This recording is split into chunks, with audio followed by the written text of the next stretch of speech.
Batik Megamendung Hijau hari ini melambangkan harapan bahwa badai akan segera berlalu. Awan akan selalu datang. Badai mungkin menghampiri, tapi kita harus yakin kesuburan yang dibawanya pada tunas yang tumbuh esok hari. Dan kalau pagi ketemu Bu Sri Mulyani masih tersenyum, saya juga di hati saya masih tenang. Tapi kalau sudah nggak ada senyumnya itu mesti kita tanda tanya.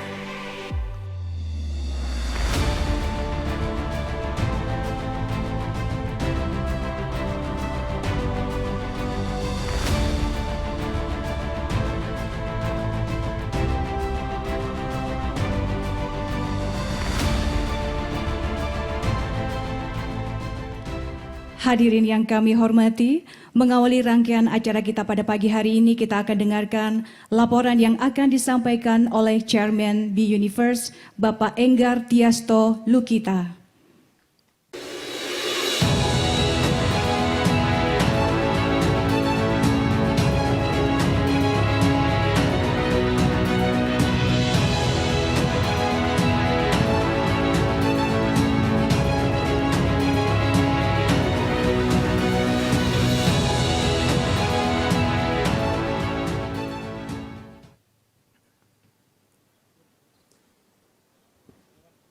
Yang terhormat Bapak Presiden Republik Indonesia, Bapak Joko Widodo, yang kami hormati Wakil Ketua BPK beserta anggota, yang kami hormati Gubernur Bank Indonesia,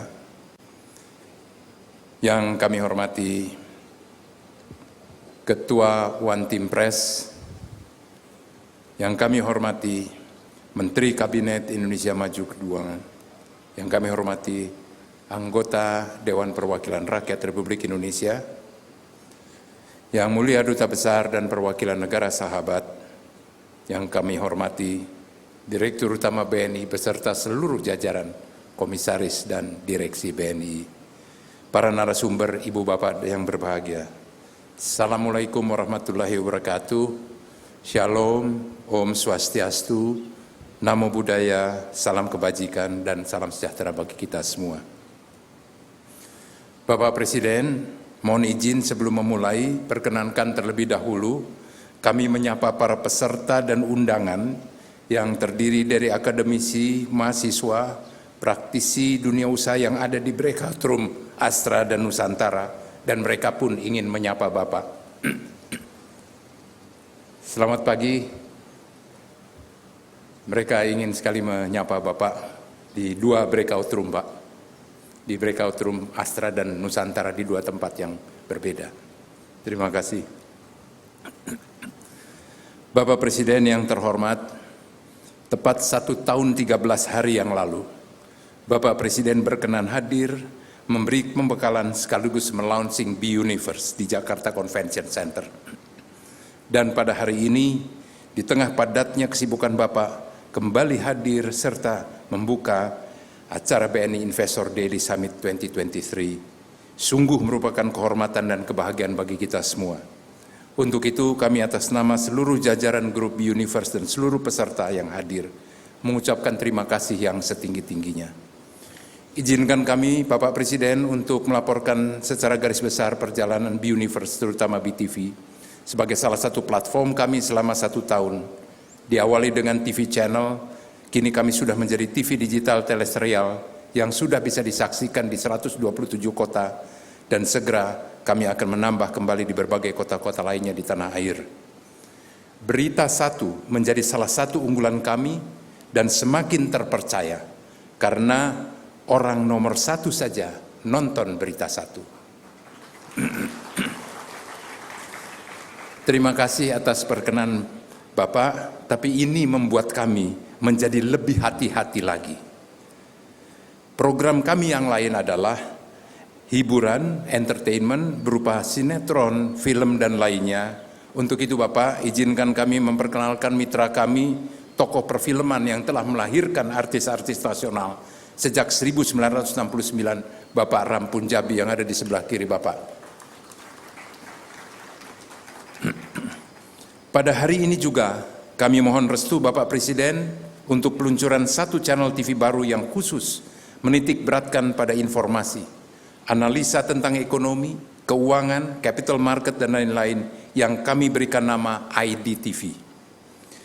Penyelenggaraan BNI Investor Daily Summit kali ini dengan tema Sustainable Growth Global Challenges, pertumbuhan berkelanjutan di tengah tantangan dunia, secara khusus kami selenggarakan tidak di gedung dengan sekat-sekat dan dinding-dinding seperti tahun lalu, tetapi di Hotan Kota Bay Pelataran, di mana kita semua mendapatkan suatu experience yang berbeda, menyelenggarakan konferensi besar dengan nuansa alami sesuai dengan tekad dan keinginan kita semua untuk back to nature. Secara jujur, kami terinspirasi Bapak Presiden ketika mengundang kepala-kepala negara besar dan maju, lembaga-lembaga internasional dalam resepsi G20 beberapa waktu lalu, ditambah dengan pembangunan ibu kota Nusantara yang semua kembali ke alam, maka kami memberanikan diri untuk melaksanakan acara ini di tempat yang sangat asri tetapi prestigious. Terima kasih kepada Bapak Yosua Makes beserta timnya atas dukungannya. Bapak Presiden yang terhormat, ini kedua kalinya kami dari Grup Universe bekerjasama dengan BNI menyelenggarakan konferensi besar ini. Tahun lalu sedikit banyak Forum Investor Daily Summit telah mampu menumbuhkan rasa optimisme di tengah ketidakpastian. Kami bersama BNI bangga bisa berkontribusi untuk itu. BNI sebagai korporasi juga merasakan brand awareness sebagai bank tertua dan salah satu terbesar di Republik ini semakin dikenal dan dipercaya. Di tahun ini pun, terlebih dengan pengembangan BNI sebagai bank digital dan international bank akan semakin kuat lagi. Tetapi yang lebih menarik adalah BNI sebagai bank besar juga membina UMKM terutama yang berorientasi ekspor, yang beberapa contohnya nanti kami mohon perkenan Bapak untuk mengunjunginya. Terima kasih Pak Royke dan seluruh jajarannya. Bapak Presiden yang terhormat, pada hari ini batik yang kami pilih menggunakan motif megamendung khas Cirebon, warna biru hijau. Ini untuk batik saya harus hati-hati betul untuk Bapak. Ada banyak tafsir terhadap motif ini. Ada pesan akulturasi atau peleburan budaya, karena Cirebon sejak lama menjadi kota pelabuhan dan niaga kosmopolitan. Warna biru muda yang berarti langit yang cerah, dan biru tua yang berarti langit mendung, berisi air yang menyuburkan. Batik megamendung hijau hari ini melambangkan harapan bahwa badai akan segera berlalu, awan akan selalu datang, badai mungkin menghampiri, tapi kita harus yakin kesuburan yang dibawanya pada tunas yang tumbuh esok hari. Warna hijau melambangkan harapan yang selalu tumbuh dan komitmen kita untuk menjalankan ekonomi dengan wawasan ekonomi hijau dan berkelanjutan. Badai akan berlalu, optimisme kita yang akan membedakan pemaknaan kita atas datangnya awan-awan mendung. Itulah topik seminar kita, Sustainable Growth Global Challenges. Terima kasih Bapak Presiden yang juga telah berkenan memakai batik motif megamendung ini. Bapak Presiden serta para hadirin yang kami hormati, perjalanan bangsa ini dalam 9 tahun terakhir bertumbuh secara fenomenal dari berbagai aspek, dimulai dari pertumbuhan ekonomi, pengendalian inflasi, penurunan tingkat kemiskinan dan pengangguran, serta berbagai parameter ekonomi lainnya yang semua ini diakui dan mendapatkan apresiasi, baik dari lembaga-lembaga internasional yang sangat kredibel maupun dari berbagai negara di dunia, termasuk negara-negara maju. Pembangunan infrastruktur, terutama jalan, bukan saja jalan negara, tetapi juga jalan provinsi, kabupaten, kota, sampai jalan desa, terbukti meningkatkan seluruh sendi kehidupan masyarakat Indonesia. Pembangunan bendungan, waduk, dan irigasi mampu meningkatkan produksi pertanian kita. Dari berbagai parameter ekonomi menunjukkan capaian-capaian yang menempatkan Indonesia sebagai salah satu negara yang memiliki prestasi tertinggi di dunia. Itu berkat Bapak Presiden yang telah mengorkestrasi kebijakan fiskal dan moneter secara harmonis. Ini merupakan catatan tersendiri karena negara maju yang memposisikan dirinya sebagai negara dengan penataan dan pembagian tugas yang terbaik dari semua sektor itu, tetapi tanpa dirijen yang handal, terbukti tidak bisa berjalan dan bahkan mendapatkan kritikan tajam dari berbagai pakar ekonomi dunia. Di luar itu, Indonesia dan negara-negara di seluruh dunia terkena pandemi yang luar biasa lebih kurang 2 tahun. Khusus dalam mengatasi pandemi ini, Indonesia di bawah kepemimpinan Bapak Joko Widodo diakui sebagai negara terbaik nomor 2 di dunia. Semua puja-puji yang kami ketengahkan di atas bukanlah tanpa fakta ataupun hanya ungkapan kata pemanis belaka. Karena kalau kita mau jujur dan objektif, maka itulah kondisi nyata yang kita alami. Dari aspek keamanan, dulu para pelancong dari berbagai negara diminta harus berhati-hati dan waspada. Keluar malam tidak disarankan. Tapi kini dibanding dengan negara-negara yang pada waktu lalu mengeluarkan red notice mengakui negara kita jauh lebih aman. Sebutlah di berbagai kota di Amerika, kota-kota besar di Eropa, di kota turis yang dulu begitu bebas berkeliaran di malam hari, kini sudah tidak lagi aman. Kerusuhan bukan hanya sekedar faktor ekonomi, tetapi masalah SARA terjadi di mana-mana. Kita mensyukuri dan pada tempatnya kita masyarakat Indonesia wajib berterima kasih kepada Bapak Presiden Joko Widodo yang telah mampu melakukan semua itu. Bapak Presiden dan para hadirin yang kami hormati, itu baru sekelumit dari gambaran secara garis besar. Banyak lagi yang lain. Keberanian Bapak menghentikan ekspor bahan mentah dan mendorong hilirisasi, menimbulkan investasi yang luar biasa besarnya, membuka lapangan kerja dan meningkatkan pertumbuhan ekonomi yang telah kita alami. Itulah sebabnya kami dari dunia usaha berharap dan tidak ada kata lain selain pembangunan ini haruslah berkelanjutan. Bapak Presiden dan hadirin yang kami hormati, kita akan memasuki tahun pemilu, dan bahkan cukup banyak negara yang juga akan melaksanakan pemilu seperti Amerika, Singapura, dan berbagai negara lain di dunia. Kita tentu semua berharap, mulai dari para pengusaha, para investor, akademisi, pengamat ekonomi, generasi muda, baik yang hadir yang secara langsung maupun yang mengikuti dari siaran BTV pada hari ini, sepakat menjaga persatuan dan kesatuan bangsa adalah hal utama.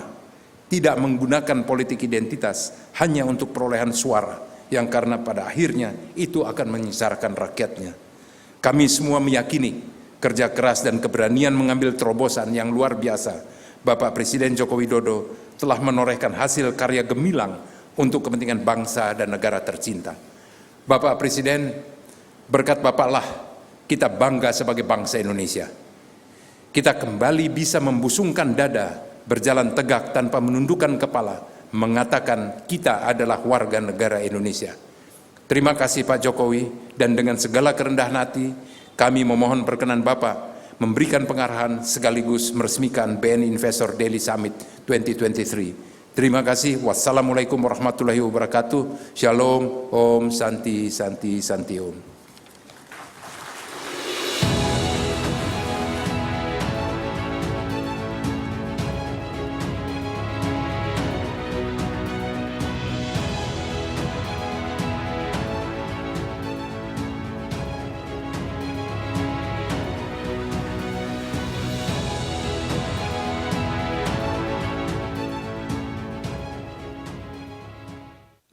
Hadirin yang berbahagia, Investor Daily Summit merupakan acara tahunan yang menunjukkan peluang investasi di Indonesia yang kuat sebagai ekonomi dengan pertumbuhan dan menjadi platform utama untuk mempromosikan bidang-bidang utama pertumbuhan dan memfasilitasi investasi di Indonesia. Dan tema kita tahun ini adalah Sustainable Growth Global Challenges. Dengan 3 pilar utama, yakni resilience, opportunity, and transition. Hadirin, mari melangkah optimis untuk mencapai pertumbuhan ekonomi yang berkelanjutan dan mengatasi tantangan global dengan peluang yang ada. Selanjutnya, kita saksikan bersama video pengantar Investor Daily Summit. Kita adalah Indonesia yang terus bertumbuh di tengah dunia yang terus berubah. Kita sadar, maju berarti harus berani berevolusi dan menjaga stabilitas ekonomi sama pentingnya dengan memperjuangkan demokrasi. Kita bangsa yang berani dan tangguh. Menjaga iklim investasi tanpa ragu untuk perekonomian yang lebih baik dan maju. Ini waktunya kita, para pemimpin, penggerak inspirasi, pencetak inovasi, membangun keberlanjutan ekonomi untuk terus bertumbuh tanpa henti, menghadapi semua rintangan global yang akan terus menghampiri. Karena negara yang maju melibatkan kita semua tanpa terkecuali. Harus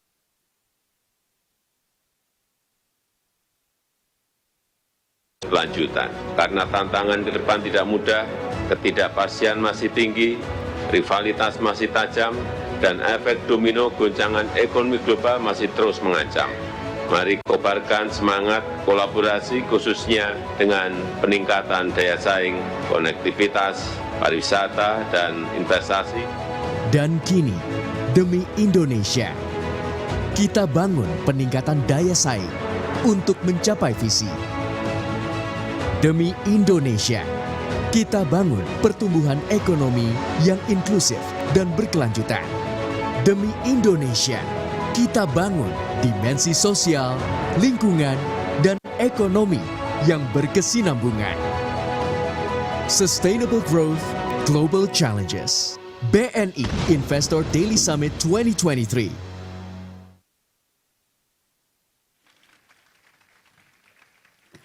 Hadirin yang kami hormati, selanjutnya marilah kita simak bersama sambutan Presiden Republik Indonesia dilanjutkan dengan pemukulan gong digital sebagai tanda pembukaan BNI Investor Daily Summit 2023.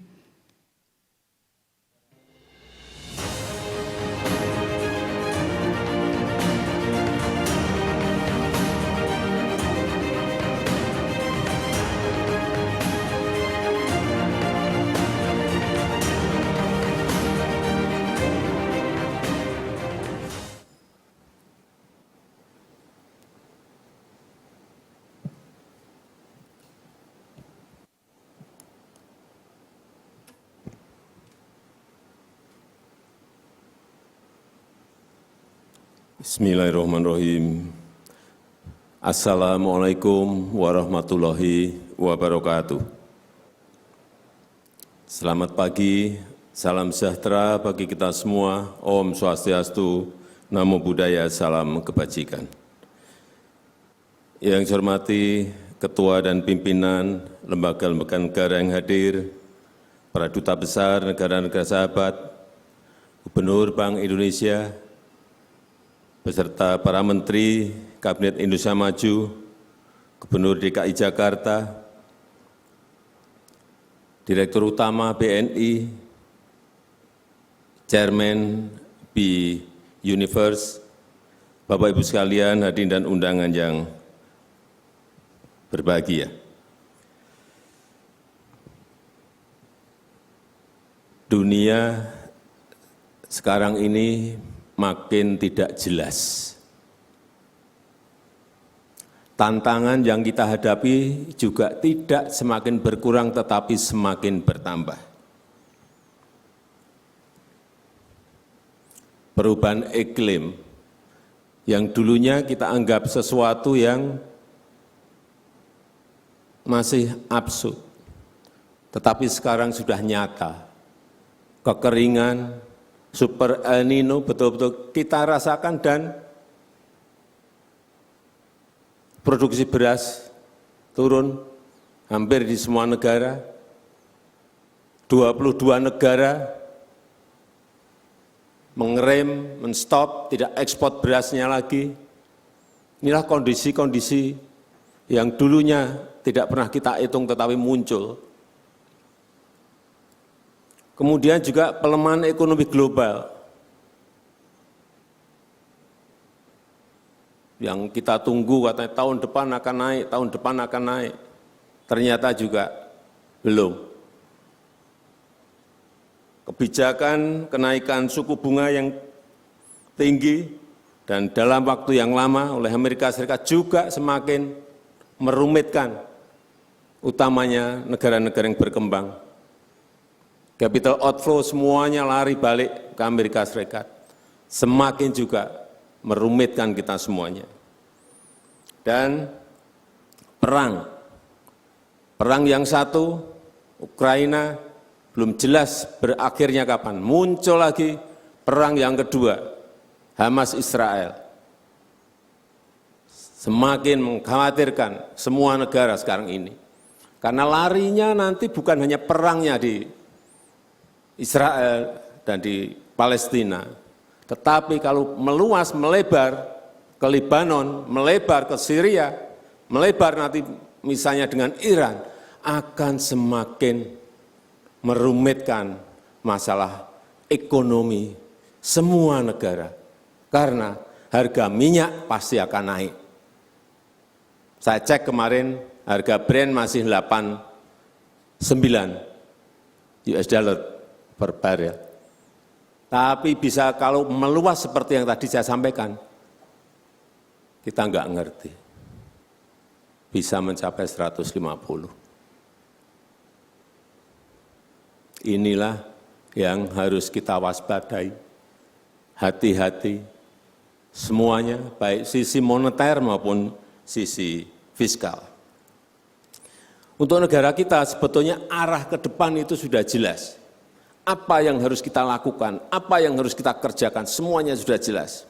Rencana-rencana sudah ada semuanya. Hilirisasi misalnya. Peta jalan untuk minerbanya seperti apa. Setelah di stop nikel, kemudian stop tembaga, kemudian stop boksit, kemudian stop timah. Dilanjutkan lagi nanti untuk hilirisasi di bidang perkebunan, pertanian, kelautan, semuanya. Peta jalan itu sudah jelas. Tinggal kita ini biasanya dari kunci keberlanjutan itu bukan di kebijakan makronya, bukan di rencana-rencana makronya, tetapi yang lebih penting adalah bagaimana mengawal implementasi.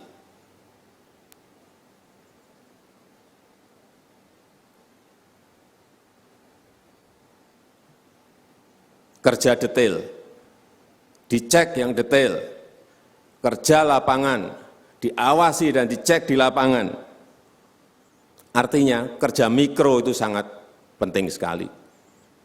The bottlenecking diselesaikan. Memang kerja sekarang nggak bisa, yang makro saja nggak bisa. Dan punya tim, kita harus punya tim. Masing-masing kementerian lembaga punya tim untuk mengawal di lapangan. Ini biasanya yang senang untuk terjunkan di lapangan ini anak-anak muda. Kawal di lapangan, cek lapangan, awasi lapangan. Sehingga sesuai betul dengan kebijakan policy yang sudah kita putuskan. Saya berikan contoh, misalnya pembangunan MRT. Rencananya sudah ada 26 tahun yang lalu waktu saya gubernur saat itu. 26 tahun rencana itu ada. Tapi tidak dieksekusi. Memang ada problemnya. Dikalkulasi, dihitung, selalu rugi. Kesimpulan rugi. Enggak berani musan, hitung lagi kesimpulan rugi. Bapak-Ibu sekalian, memutuskan seperti itu adalah keputusan politik. Bukan keputusan ekonomi di perusahaan. Dihitung untung ruginya boleh. Tetapi kalau itu dihitung kemudian selalu rugi, terus apakah kita tidak akan bangun yang namanya MRT? LRT juga sama seperti itu. Hanya bagaimana menutup kerugian itu dari sebelah mana, dari anggaran apa, dari income apa, dari penerimaan apa, itu yang harus dicari.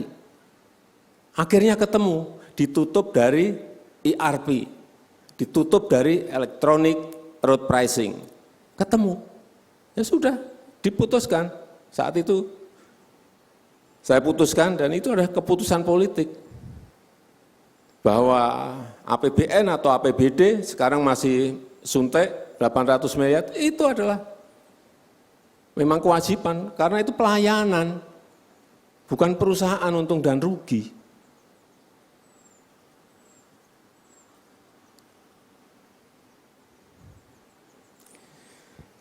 Kembali, ini kok kelihatannya serius semua gitu. Mungkin masih kepagian ini, jadi saya lihat tuh serius semua. Saya mau memberi hadiah sepeda aja lah.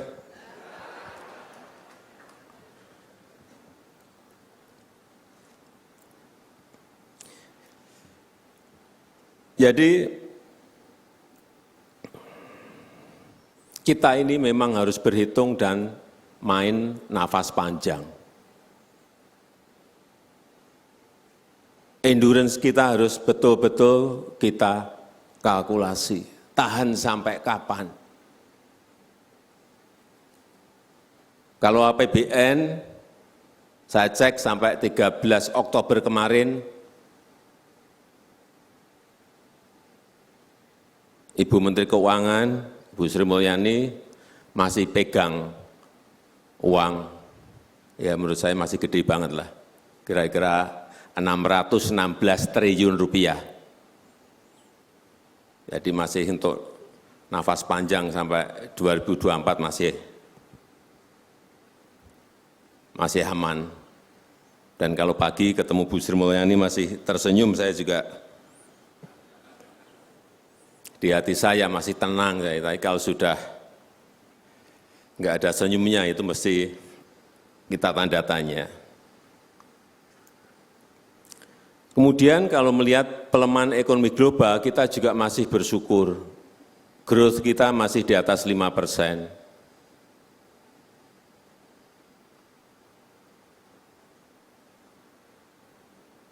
Kemudian kalau kita lihat persentase depresiasi mata uang kita, juga masih aman. Aman untuk sektor real, aman untuk sektor keuangan, dan aman juga untuk inflasi. Karena kemarin saya bertemu dengan Pak Gubernur BI dan OJK, saya tanya pertumbuhan kredit di angka berapa. Menurut saya masih tumbuh baik di 8,69. Ini angka yang menurut saya angka yang cukup baik.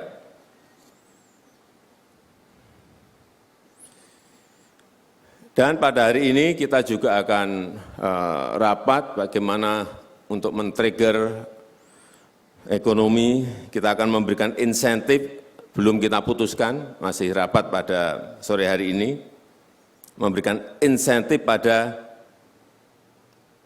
dunia properti, dunia perumahan, untuk menjaga momentum ekonomi kita. Kita nanti akan putuskan, mungkin akan putuskan, segera putuskan, PPN akan ditanggung oleh pemerintah.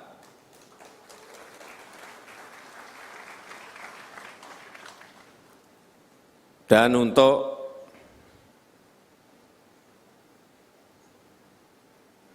perumahan yang MBR untuk masyarakat ekonomi di bawah, ini juga akan diberikan bantuan untuk uang administrasi yang 4 juta itu ditanggung oleh pemerintah.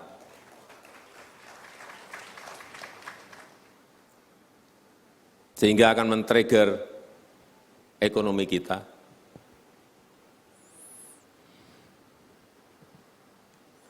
Kemudian juga kalau kita lihat, saya juga biasanya melihatnya itu di pajak.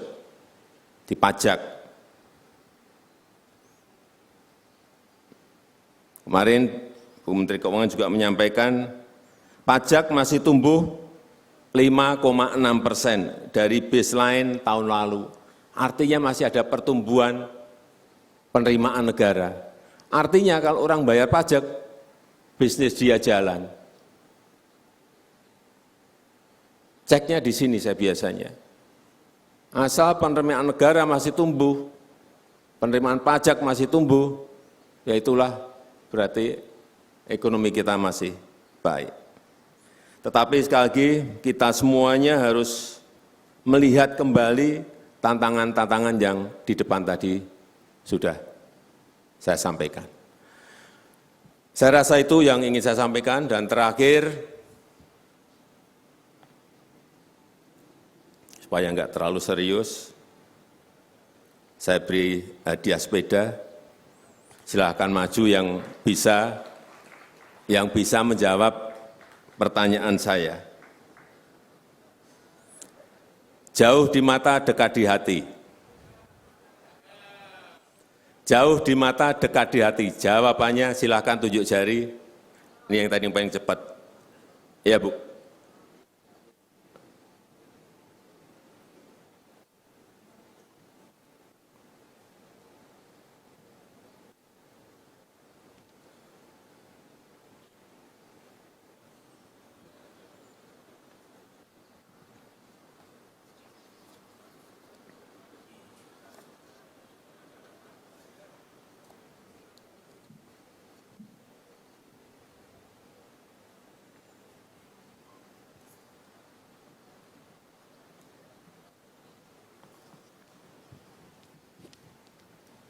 Dikenalkan nama. Selamat siang semua, saya Matthew Lembong, salam kenal. Matthew Lembong, Pak. Matthew, Pak. Oh, Matthew. Dari? Saya kebetulan dari private sector, Pak. Dari? Properti. Jauh di mata, dekat di hati. Jawab, Matthew. Saya rasa jauh di mata dari Summit 2023. Saya rasa. Salah, bukan itu. Ada yang bisa maju, silakan ya. Iya, maju.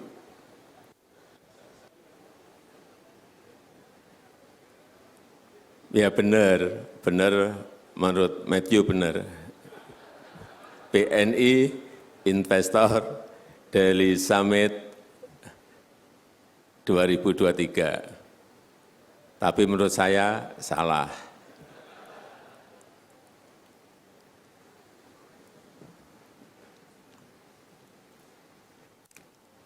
Kenalkan nama. Perkenalkan, nama saya Zulfakar, Pak. Zulfakar. Mas Zul, langsung jawab. Jauh di mata, dekat di hati. Jawabannya adalah empedu, Pak. Sepeda satu, udah. Terima kasih, Bapak.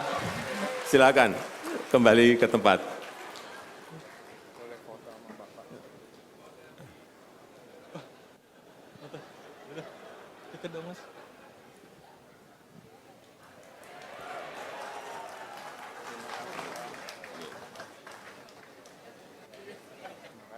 Sama-sama.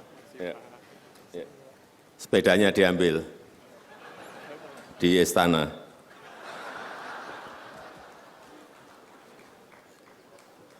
Yang dapat sepeda hanya Mas Zul. Matthew enggak dapat.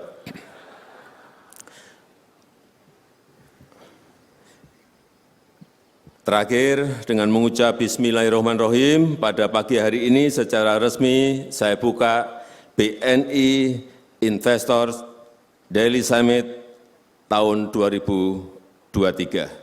Terima kasih. Wassalamualaikum warahmatullahi wabarakatuh.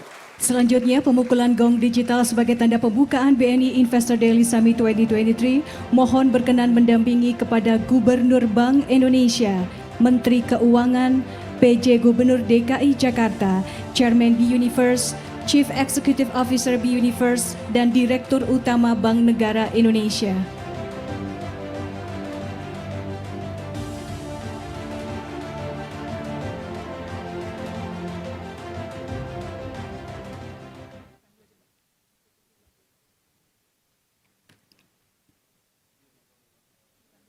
Mohon berkenan kepada Bapak Presiden untuk bersiap memukul gong digital yang berada di layar.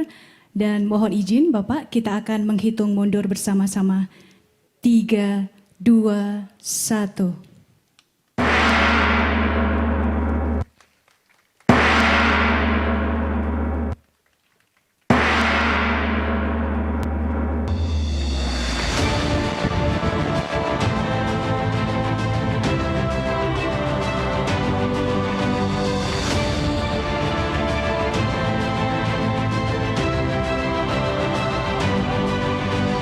Hadirin sekalian, dengan demikian BNI Investor Daily Summit 2023 telah diresmikan oleh Presiden Republik Indonesia. Selanjutnya adalah foto bersama.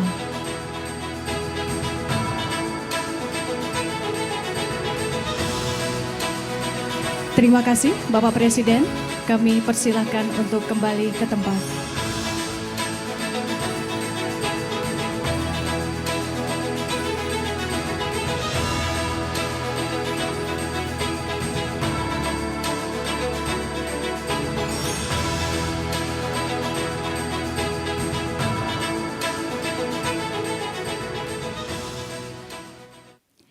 Hadirin yang berbahagia, sebagai ungkapan syukur kepada Tuhan Yang Maha Esa atas rahmat-Nya pada pagi hari ini kita diberikan kesehatan dan atas kelancaran pembukaan acara BNI Investor Daily Summit 2023, kita akan berdoa bersama yang akan dipimpin oleh Gus Miftah.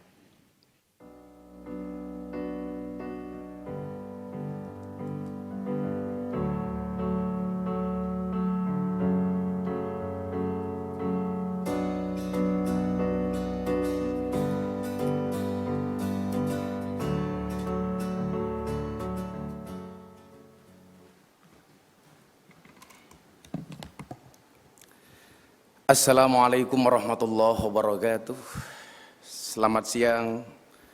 Salam sejahtera untuk kita semuanya. Om Swastiastu, Salam, salam kebajikan. Yang terhormat Bapak Presiden Republik Indonesia Insinyur Haji Joko Widodo. Bapak Presiden, jika Sabtu Minggu itu weekend, percayalah cinta kami kepada Bapak will never end. Chairman B Universe, Babe Enggar, jajaran Menteri Kabinet, ada Bu Sri Mulyani. Tepat sekali Bapak milih Menteri Keuangan perempuan. Kenapa? Karena perempuan itu hatinya seperti rekening bank. Enggak mungkin berbunga kalau enggak ada saldonya. Nah, Bapak PJ Gubernur, Direktur BNI, anggota BPK, Dewan, dan para hadirin sekalian yang saya muliakan. Ibnu Athaillah As-Sakandari dalam kitab Hikam, beliau menyampaikan, ma tawaqafa matlabun anta talibu bi rabbika wa la tayassara matlabun anta talibu bi nafsika. Tidak akan pernah terhenti sebuah permintaan ketika kamu sandarkan permintaanmu hanya kepada Tuhanmu. Dan tidak akan pernah menjadi mudah sebuah permintaan ketika kamu percaya dengan kemampuanmu. Maka manusia mampu bukan karena dia mampu, tapi karena dimampukan oleh Allah yang Maha Mampu. Manusia bisa bukan karena dia bisa, tapi karena dibisakan oleh Allah yang Maha Bisa. Kalau memang manusia itu mampu, seharusnya guru itu anaknya paling pintar. Karena pekerjaan guru memintarkan anaknya orang lain. Tapi faktanya banyak guru yang anaknya tidak pintar. Kalau memang manusia itu mampu, seharusnya dokter itu badannya paling sehat. Karena dokter pekerjaannya menyehatkan orang lain. Tapi faktanya banyak dokter yang sakit. Saya di Jogja punya teman dokter spesialis THT, telinga, hidung, tenggorokan. Orangnya malah budek Bapak. Ini menunjukkan bahwa kita tidak mampu. Kalau memang manusia itu mampu, seharusnya polisi itu rumahnya paling aman. Karena pekerjaan polisi mengamankan rumahnya orang. Tapi faktanya polisi sendiri juga tidak aman. Buktinya ada polisi ditembak polisi di rumahnya polisi. Kalau memang manusia itu mampu, seharusnya kuli bangunan rumahnya paling bagus. Karena pekerjaannya membaguskan rumah orang.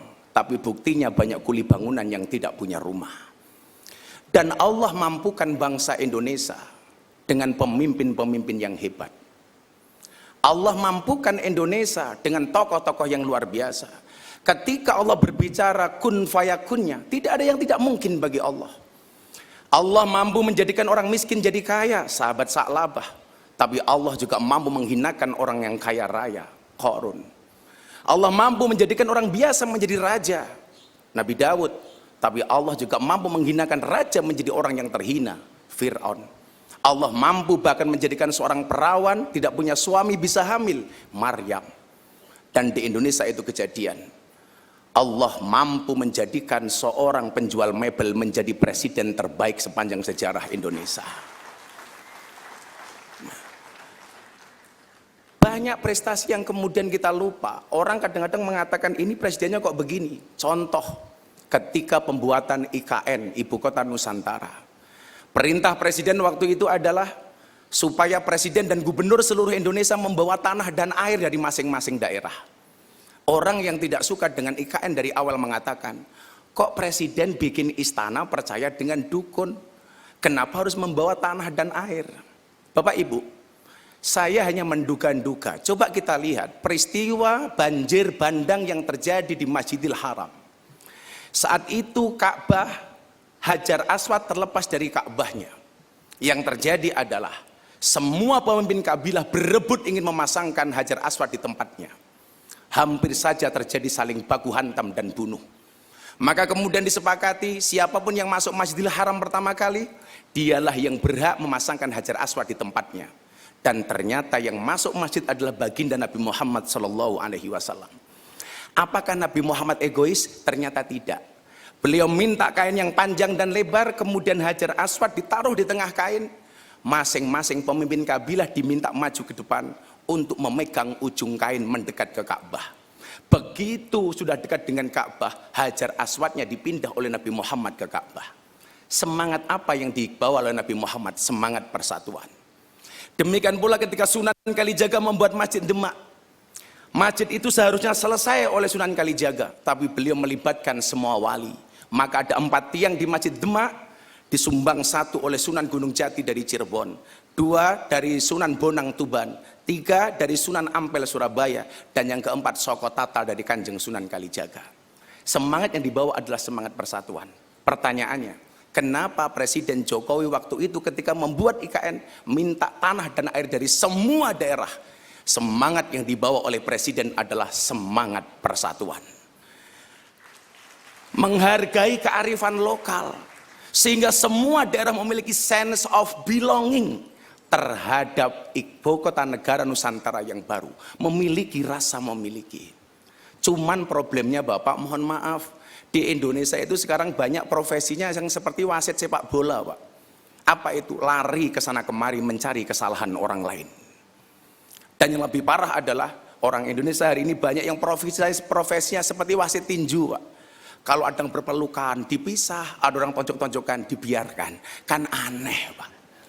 Maka saya bilang sebelum berdoa, apapun itu, Superman, kerukunan yang dibangun oleh Bapak Presiden, Superman itu lebih hebat daripada, mohon maaf, sehebat-hebatnya Superman, Pak, itu kalah dengan super tim. Superman itu lucu, Pak, badannya besar, bajunya es. Lebih celaka lagi, Pak, pakai celana dalam di luar, kan aneh, Pak. Maka mudah-mudahan bangsa ini akan bisa menjadi bangsa yang besar ketika kita bisa rukun, kita bisa bersatu. Adanya orang tidak rukun bukan karena beda pendapat, tapi karena beda pendapatan. Untuk itu Bapak-bapak, mari kita semuanya berdoa kepada Allah Subhanahu wa taala. Mudah-mudahan segala ikhtiar kita diijabah oleh Allah, sehingga target Indonesia Emas sebagaimana yang dicanangkan oleh Bapak Presiden diijabah oleh Allah Subhanahu wa taala. Untuk yang beragama Islam, mari berdoa bersama saya. Yang beragama lain silakan berdoa menurut agama dan kepercayaan masing-masing. Bismillahirrahmanirrahim. Allahumma sholli ala Sayyidina Muhammad wa ala ali Sayyidina Muhammad walhamdulillahi rabbil alamin. Ya Allah ya Rabb, jadikanlah negeri kami sebagai negeri yang maju yang Engkau ridhoi. Jadikanlah bangsa kami sebagai bangsa yang saleh dan taat kepada kehendak-Mu. Berikanlah petunjuk jalan yang lurus untuk pemimpin-pemimpin kami ya Allah. Tunjukkanlah kepada mereka bahwa yang benar itu benar, dan Engkau memberikan kekuatan kepada mereka untuk menjalankan kebenaran itu ya Allah. Tunjukkanlah kepada mereka bahwa yang salah itu salah, dan Engkau memberikan kekuatan kepada mereka ya Allah untuk menghindari kesalahan itu ya Allah. Berikanlah kemudahan bagi mereka untuk menunaikan tanggung jawab dan janjinya sebagai pemimpin untuk keberhasilan kehidupan bangsa kami menuju masa depan yang cerah dan menjanjikan. Ya Allah ya Tuhan kami, hindarkanlah kami dari malapetaka, bala dan bencana, kekejian dan kemungkaran, sengketa yang beraneka, kekejaman dan peperangan yang tampak dan tersembunyi dalam negara kami khususnya ya Allah, dan negara-negara lain pada umumnya ya Allah. Sesungguhnya Engkau ya Allah Maha berkuasa atas segala sesuatu. Ya Allah, bukalah bagi kami pintu kebaikan, pintu keberkahan, pintu kenikmatan, pintu rezeki, pintu kekuatan, pintu kesehatan, pintu keselamatan, pintu afiah dan pintu surga. Ya Allah, jauhkan kami dari semua ujian dunia dan siksa akhirat. Rabbana atina fid dunya hasanah wa fil akhirati hasanah wa qina adzabannar. Walhamdulillahi rabbil alamin. Bapak Ibu yang saya muliakan, beli roti di pasar Minggu, minum jus semangka dicampur susu. Bapak Presiden Jokowi, percayalah padaku, rakyat Indonesia selalu mendukungmu. Terima kasih. Assalamualaikum warahmatullahi wabarakatuh.